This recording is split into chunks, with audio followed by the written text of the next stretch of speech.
Once we're beyond sustenance, and that's the essence of Genesis, I think, anyway. So you're writing a new book, and it is about democracy.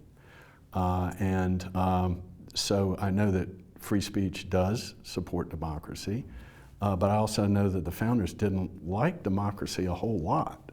So how does free speech support democracy? Well, the thing is, even though I don't like functionalist theory as the reason for free speech, it's clearly subsumed within it. Free speech is essential for democracy. It's just that it's more than that.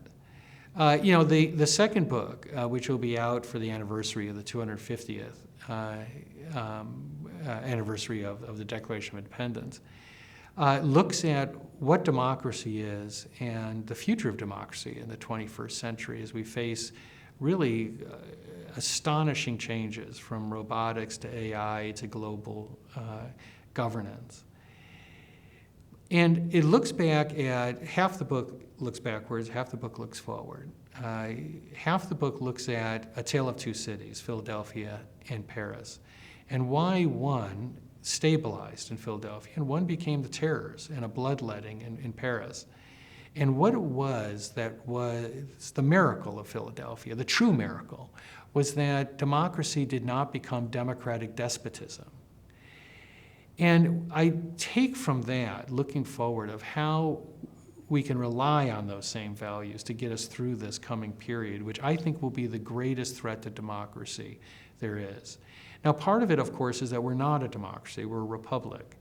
And on this, I talk a lot about James Madison. James Madison has been vindicated throughout history in his views that the greatest danger to any system of government are factions, and that democracy left to its own devices becomes tyranny.